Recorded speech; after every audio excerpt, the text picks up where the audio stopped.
Well, indeed, friends, we are so glad that you're here and so glad that you've chosen to participate. If you're new here, welcome. We are really, really glad that you've chosen to be among us and with us today as we celebrate God and celebrate all that God has for us.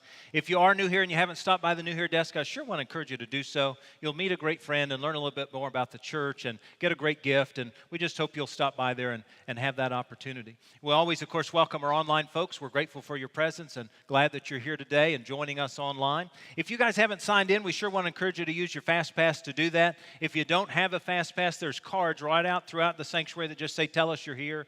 If you don't mind sharing that information, we would sure appreciate it. It's a great opportunity to help us know who's with us and how you came to be with us. So thanks for that gift and thanks for that opportunity. So as we were worshiping, I have the great vantage point. He's already left the sanctuary, but little Wyatt Scott sits right over here and he gets to dance with us. Did you see Wyatt? Wyatt knows how to worship, friends, and you need to celebrate that with him.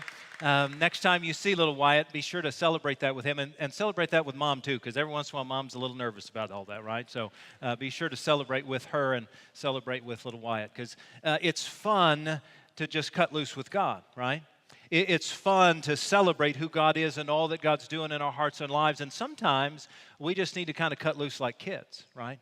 We just need to cut loose like little children because they have no abandon, right? They let it all go, and that's important.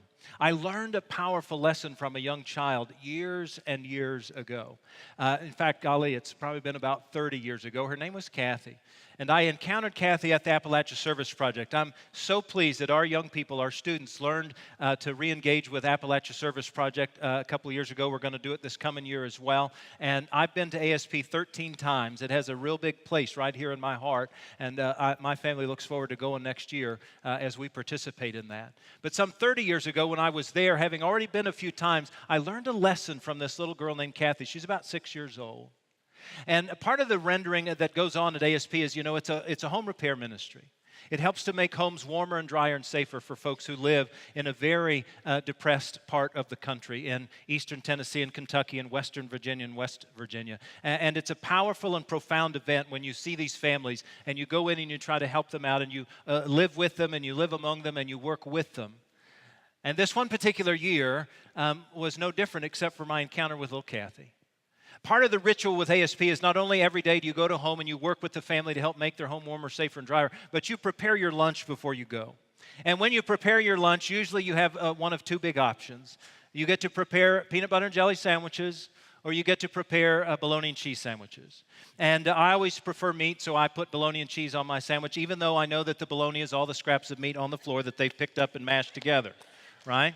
Even though we all know that's what bologna is, I still eat bologna sandwiches, right? So I make my bologna sandwich, and every day I go to the work site and I help out and I do some stuff, and I eat my bologna sandwich. And by middle of the week, I'm a little tired of my bologna sandwich, right? I don't, as much as I enjoy bologna, by Wednesday or Thursday, I'm a little tired of it. And little Kathy was a part of this household. There were 3 kids, and they lived in about an 800, 900 square foot home. It had 4 rooms, a kitchen, a living room, and 2 bedrooms for those 5 people. And as we ate lunch one day, every day, we would actually invite Kathy to join us. But you can well imagine with young children, it takes a little while to warm up, right? It takes a little while to kind of figure out who are these strangers coming to my house? What are you doing here? And what's this all about? And so it wasn't until about Wednesday that Kathy finally warmed up enough to come eat lunch with us. And every day I witnessed that Kathy would have the same thing as well. She had beans and rice. That was the household meal, not just for lunch, but for breakfast and for lunch and for dinner. And so come Wednesday or Thursday, I don't remember which day it was, but middle of the week, I was exhausted, right? And you're wondering, are we going to finish? And is this ever going to happen? And can we leave feeling good about the whole project? I remember distinctly looking at my bologna and cheese sandwich and thinking to myself, I don't want to eat this. I'm tired of this. I'm tired of this. I'm tired of this. And then I did what many adults do. We say what we think, right?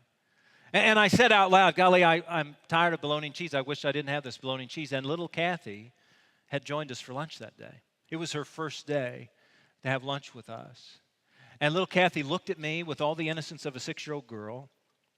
She looked down at her beans and rice, which was sitting in a plastic bowl, because Mom and Dad don't have utensils and nice stuff. It was the same bowl she'd used for breakfast that same day, and she'd put some more beans and rice in it. And she looked at her bowl of beans and rice, and she lifted it up to me, and she said, "Would you like some?" And it was in that moment that I recognized what a selfish son of a gun I was. And it was in that moment that I got a rich and pure lesson on servanthood from a little kid. It was in that moment that I discovered that I needed to stop going to people and I needed to be with people. It was in that moment that I discovered, quite literally, that we're born to serve. That we don't have to learn this stuff, that we don't have to be taught this stuff, that it's just a natural, innate component of who we are. But at some point, as we become an adult, as we become tarnished, as we become alive to the world and all of its ways, that we lose sight of what we were created for and how we were created. And a part of what I learned from this little girl named Kathy was that all of our lives were built for this opportunity. In fact, I have come to believe from that lesson that it is a mark of our faith. It is a mark of a follower of Jesus that we are to serve. It's just who we are called to be. It's who we are to be. Now, as your notes indicate, if you haven't pulled out your notes, I just want to encourage you to do so. As your notes indicate, you do not have to be a Christian to serve. I mean, there are all kinds of good and faithful folks, good people who do good works all the time. You do not have to be a Christian to serve. But I do believe wholeheartedly that you cannot be a Christian without service. You just can't. If indeed we are followers of the one who came to serve, not to be served, then we must be those as his followers who do serve. It is a hallmark of who we are. Jesus said this many times, but I share just a couple. From Luke's Gospel in the 9th chapter, Jesus, in describing who he is and what he's about, says this. Jesus said to all of them, "If people want to follow me, they must give up the things they want. They must be willing to give up their lives daily to follow me." That's servanthood, you see. It goes on to say in the Gospel of Mark, Jesus puts it this way, "It is not so among you as saying the ways that other people live. But whoever wishes to become great among you must be your servant. And whoever wishes to be first among you must be slave of all. For the Son of Man came not to be served, but to serve, and to give his life as a ransom for all." You see, Jesus was trying to make it clear, this is who we are. We're called to go out and serve. We're called to share life with others. We're called to help alleviate suffering, to lift up the brokenhearted, to help bind the wounds of those who are needing healing. Jesus would say this according to John's Gospel, "When you produce much fruit, and this is a part of that fruit, you are my true disciples. You bring great glory to my Father." You see, this is who we are. This is why we serve. Kathy knew it innately. It was just a part of her very being. I want to share with you. I want to help you. I want to alleviate this pompous man's suffering. It's just a part of who she was. And a part of our goal is to better understand how do we do that and why do we do that. In our series called Gifted to Serve, we want to help ourselves better understand this is just who we are. And this is how we are to live out our faithfulness. We're gifted to serve. And I don't know about you, but I always kind of need to know the answer to the question why before I get any further. Not the how, not the what, not the where, but the why. Why do we do this? And the Apostle Paul, one of the guys who wrote so much of the New Testament, he says so much good about this. And a part of what he points out that we all need to kind of claim is this service. It can be as simple as maybe just cleaning up somebody's trash at the dinner table and helping them out. Or offering a seat to somebody in the waiting room or on public transport. It can be that simple, right? Or it could be as profound as giving up all your worldly possessions and going to be a missionary somewhere halfway across the globe, or packing up your bags for a few weeks and going off to Mozambique and serving people in need, or helping to build a house in ASP or with Habitat for Humanity. It can be all of those and anything in between. Part of service is just having that heart that says, I want to help. I want to give. I want to share. Well, Paul the Apostle, he writes a lot of letters, right? And one of those letters is to the church at Rome. It's kind of his treatise, if you will, about the gospel. It's where all of his theology resides. And when you get to chapter 12 in the book of Romans, there is this powerful, powerful word about service and how we're to live it out. And in part, this is what Paul says in the very first verse. He says, I appeal to you, therefore, brothers and sisters, by the mercy of God, to present your bodies as a living sacrifice, holy and acceptable to God, which is your spiritual worship. And all Paul means by that is, if I can say all he means, is that no longer do we live in a sacrificial system where you've got to kill an animal or offer grain and burn it on the altar, but rather offer your life, give your life over so that it is an offering to God. That you give your whole self over, not just 1 hour on Sunday morning or not just an hour every once in a while or not just here or there, but that our whole lives in our household and in our workplace and in church and in the community and all of our lives is this offering to God. In fact, your notes indicate this. Our lives are to be an offering to God. All of who we are. And if indeed that's true, as Paul says, then that is the way we worship. The way we worship is to give ourselves to God. And in giving ourselves to God, we give ourselves to others. Paul would go on to say in this same chapter that we all have special abilities, that we all have special gifts, and that those gifts help make us who we are, and they help us give ourselves to others. He would go on to say in verse 5, for instance, of Romans chapter 12, that in this same way, though there are many of us, we are one body in Christ, and individually, we belong to each other. And I think this is the richest lesson that I learned from Kathy some 30 years ago. She didn't know me from Adam. I was some stranger from Texas who she'd never seen before. And yet she wanted to offer me herself. She wanted to offer me something of who she was. The only thing she had to offer, at least in the moment, was some of her food. And she realized that we belonged as kindred spirits together. And I think sometimes we believe somehow that we are too different or too distinct or too much better or somehow different than somebody that we're working with or helping or serving or sharing.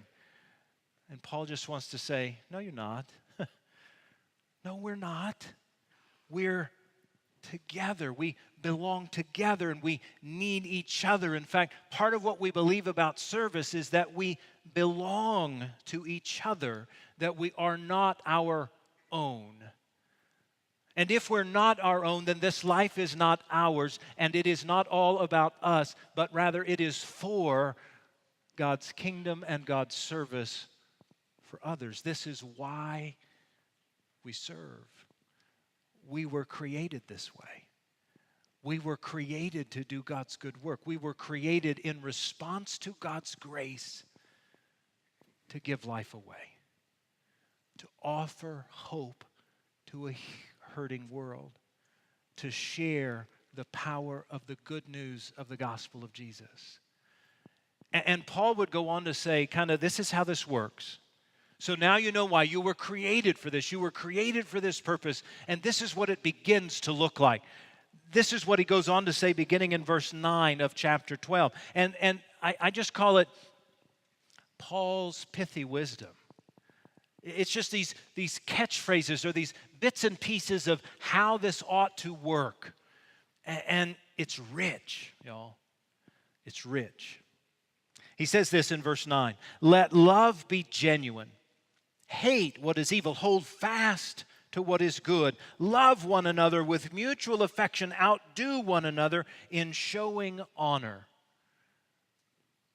So the way this lives itself out is that I honor you. I honor you whether you live in the same community as me. I honor you whether you have the same education. I honor you whether you have the same values as me. I honor you because God calls me to honor you. In fact, to outdo each other, to give ourselves over to the other person. Let's outdo one another in showing mutual affection and honor.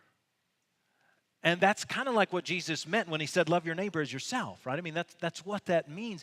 If we can't love ourselves, we can't love the other, and we clearly can't love the other unless we first know God's love for us. He goes on to say, and I love this verse, verse 11, do not lag in zeal, be ardent in spirit, serve the Lord. He's basically saying, do everything you do for God. Make it your all. Give it your all. Make it a huge component of who you are. Not lagging, but rather pushing on and keep going, because this is all for God's sake. It's kind of like what Jesus meant when he said, love the Lord your God with all your heart, all your soul, all your mind, right? We keep hearing that over and over again. I wonder if it's important. It must be. And then in verse 12, rejoice in hope, be patient in suffering, persevere in prayer. And I think all Paul means here is, every once in a while it's hard to serve other people. Every once in a while we're going to get down about it. Every once in a while we're going to think, man, I'm not making any dents here. I'm not making any difference here. I can't really contribute. I don't really know what I'm doing. I might get down. I might feel as though I'm not doing all I could do. And he just says, keep going, y'all. Keep going. God is with you and God is for you, and you can do this. And then I love verse 13 because it's just about as clear and concrete as it gets. Contribute to the needs of the saints, extend hospitality to strangers. Man, let's be there for each other. Part of what I believe this means is that very essence of what Kathy did for me some 30 years ago, which this is about relationship. We can't contribute to others, and this doesn't just mean giving dollars, y'all. This is contribute your talents, contribute your energy, contribute your capacity, contribute your gifts, contribute who you are. And we can't be in hospitality unless we're in relationship, unless there's some kind of connection going on, right? That we know each other. And that's one of the beautiful components of the Appalachia Service Project is we don't just go to, we are with. We are with people, and we're doing life together with them for the time that we're there. And then Paul goes on to say what is often a hard thing to do. Verse 14, bless those who persecute you. Bless and do not curse them. Rejoice with those who rejoice. Weep with those who weep. And you begin to get this sense that, man, if I'm going to have to do that, if that's what I'm called to do, that clearly is about the other, right? It's not about me. If I'm going to bless those who curse me, if I'm going to pray for those who curse me, then I'm actually going to try to outdo them in honor. I'm going to consider that you are worthy and that you do deserve God's love, because I want to and I need to serve you, because God served up love for me and accepted me long before I deserved it. And then finally, and I think this wraps it up well, verse 16, live in harmony with one another. Don't be haughty, but associate with the lowly. Do not claim to be wiser than you are. I don't know about you, friends, but I need a reminder of that every once in a while. Because a part of my sin is this creep that comes into me that sometimes says to me, you're better. You're gooder. Is that a word? You think more of yourself than you ought, Daniel. And Paul reminds us that that's not who we are. Not that we aren't precious children of God, not that we aren't loved immensely by God, not that God's love isn't too powerful to love and care for us, but we are not any better than anybody else. And we need to remind ourselves of that. Because far too often when we kind of lift ourselves up just ever so much, then it begins to say in our hearts and in our heads, I don't want to. That's not for me. That's not my deal. I don't like those people. I don't want to be in that situation. I don't want to go to that circumstance. And Paul's just trying to remind us, I don't know if you remember this, but God loved you when you were unlovable. And God picked you up from the bootstraps and helped you to become valuable and worthy. And there's nobody that deserves it any more than you. And therefore, everybody deserves to be served the love of God. You see, this is why we serve. God loved us, and God desires for us to just share that life with other people, to just give that love away. I really do believe that the mark of a Jesus follower is service. That if anybody were to look at us and say, you're a Jesus follower, they would say that because they witnessed in us that we had the capacity to give God and love and life away. Not because we said, hey, look at me, I'm a Christian. I want you to go read Acts chapter 11 and realize that the very first time that the followers of Jesus were called Christian, they were called Christian not because we said, hey, look at us, I'm a follower of Jesus, but rather other people saw in them and of them that they were doing the work of Jesus, that they were serving others, that they were loving others, that they were caring for others, that they were healing others, that they were helping other people, because that's a mark of what it means to be a follower of Jesus. It's why several years ago we started to offer this No Selfie Saturday, right? It's just a day, that's all it is, but it's a day to say we're going to commit to this. We're going to take up the opportunity. And I know many of us serve on lots of different levels, but if we're not, let's commit to this day. Let's set this day aside. You've got this insert in your worship bulletin that just kind of gives you some of the programs and the opportunities to serve. And if that day is not good for you for whatever reason, then there's several opportunities to donate items to help an organization. I want to encourage you to consider this so that it becomes a recognition that this is a mark of what it means to be a follower of Jesus. And that there are simple ways to make that happen. And if you're sitting there wondering, man, well, I don't know what I should do, and I'm not sure how I can do this, and it doesn't always make sense to me, and I'm not sure I'm ready to do this, I want to encourage and invite you to consider the next steps class called Gifted to Serve. In that, you will discover what your spiritual gift is. That's the what. That's what you will do. You'll discover your passion. That's where you will serve. That's the blessing of a passion, is it claims your heart and helps you to know there's something I want to make a difference about. And it also helps you to discover your ministry style, which is how we live it out. That's kind of the process of what, where, and how, right? And if we learn that, then we can serve better and we can serve more completely and we can help change the world in our own little part of the world, no matter how small or no matter how big.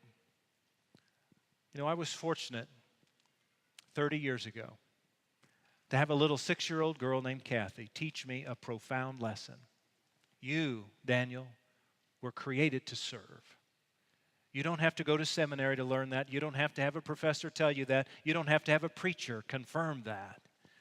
You were made to serve. It is the way God built you. It is the purpose for which God called you. And it is the opportunity that every one of us has to make that possible. I pray over these next few weeks that we'll discover how we are gifted, why we are gifted, and the ways we will live that out every single day of our lives. Thanks be to God that we have that opportunity. May we simply take up the courage to live it well. Would you pray with me? Holy and loving God, thank you for calling. Thank you for calling each and every last one of us to do your good work, to share your good work in the world. Help us, Lord, this day and the next to take up the courage to make that possible, Lord. You do give us that power. You've made us with that capacity. Help us, Lord, now to live into that each and every day. Thank you, God, for the power to serve and the privilege to offer it to others. In Jesus Christ's name we now pray. Amen.